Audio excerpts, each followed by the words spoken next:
Capítulo 13.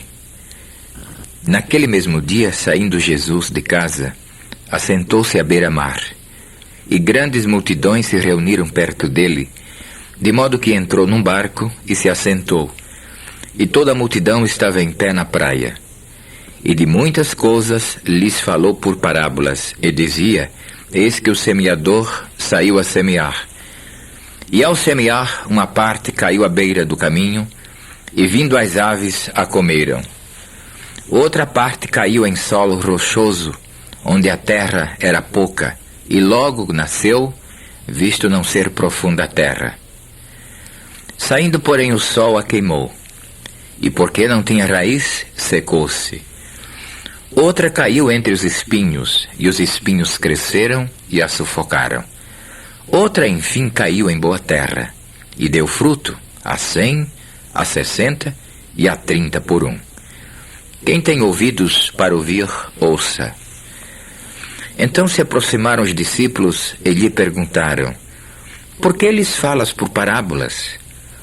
Ao que respondeu: Porque a vós outros é dado conhecer os mistérios do reino dos céus, mas àqueles não lhes é isso concedido. Pois ao que tem se lhe dará, e terá em abundância. Mas ao que não tem, até o que tem lhe será tirado. Por isso lhes falo por parábolas, porque vendo não veem, e ouvindo não ouvem, nem entendem. De sorte que nele se cumpre a profecia de Isaías: Ouvireis com os ouvidos, e de nenhum modo entendereis.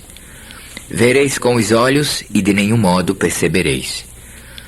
Porque o coração deste povo está endurecido, de mau grado ouviram com seus ouvidos e fecharam seus olhos, para não suceder que vejam com os olhos, ouçam com os ouvidos, entendam com o coração e se convertam e sejam por mim curados.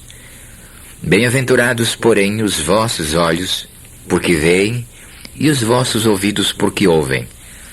Pois em verdade vos digo que muitos profetas e justos desejaram ver o que vedes e não viram, e ouvir o que ouvis e não ouviram. Atendei vós, pois, a parábola do semeador. A todos os que ouvem a palavra do reino e não a compreendem, vem o maligno e arrebata o que lhes foi semeado no coração. Este é o que foi semeado à beira do caminho. O que foi semeado em solo rochoso, esse é o que ouve a palavra e a recebe logo com alegria, mas não tem raiz em si mesmo, sendo antes de pouca duração.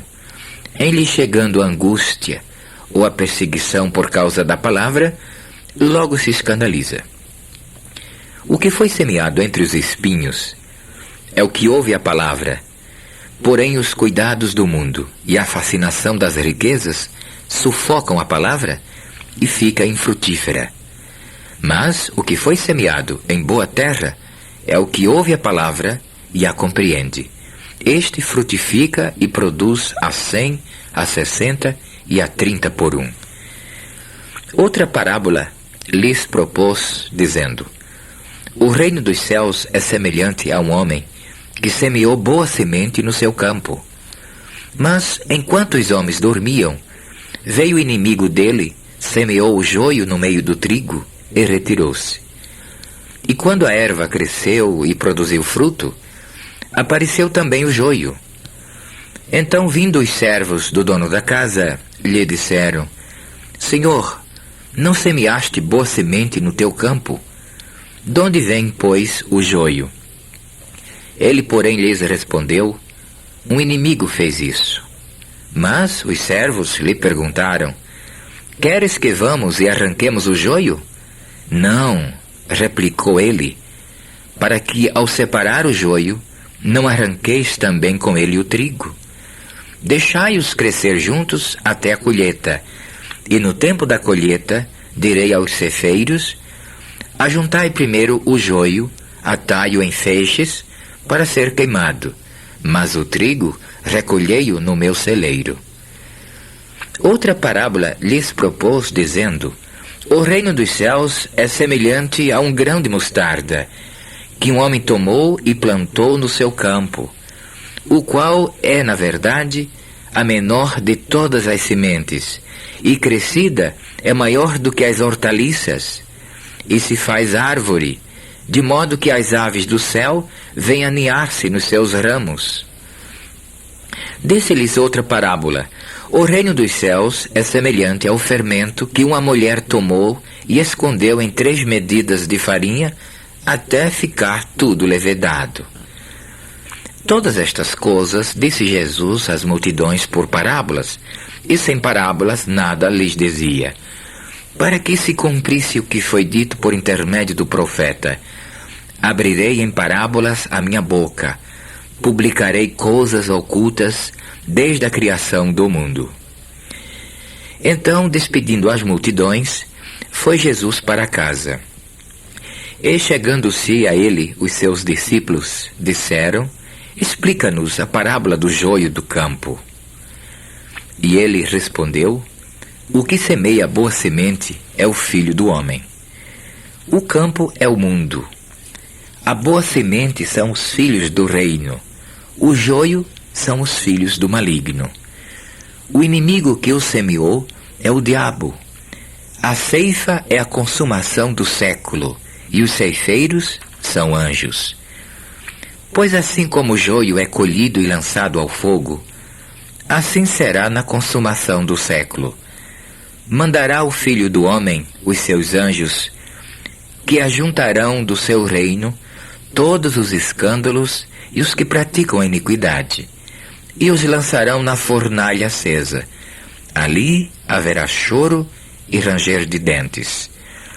Então os justos resplandecerão como o sol no reino de seu Pai. Quem tem ouvidos para ouvir, ouça. O reino dos céus é semelhante a um tesouro oculto no campo, o qual certo homem, tendo achado, escondeu, e transbordante de alegria, vai, vende tudo o que tem e compra aquele campo. O reino dos céus é também semelhante a um que negocia e procura boas pérolas, e tendo achado uma pérola de grande valor, vendeu tudo o que possuía e a comprou.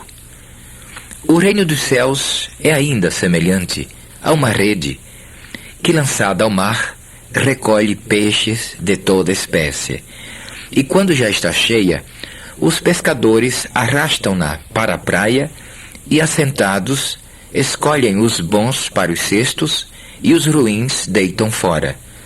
Assim será na consumação do século. Sairão os anjos e separarão os maus dentre os justos, e os lançarão na fornalha acesa. Ali haverá choro e ranger de dentes. Entendestes todas estas coisas? Responderam-lhe: sim. Então lhes disse: por isso todo escriba versado no reino dos céus é semelhante a um pai de família que tira do seu depósito coisas novas e coisas velhas. Tendo Jesus proferido estas parábolas, retirou-se dali. E, chegando à sua terra, ensinava-os na sinagoga, de tal sorte que se maravilhavam e diziam: de onde lhe vem esta sabedoria e poderes miraculosos? Não é este o filho do carpinteiro? Não se chama sua mãe Maria e seus irmãos Tiago, José, Simão e Judas? Não vivem entre nós todas as suas irmãs? De onde lhe vem, pois, tudo isto? E escandalizavam-se nele. Jesus, porém, lhes disse: não há profeta sem honra, senão na sua terra e na sua casa. E não fez ali muitos milagres, por causa da incredulidade deles.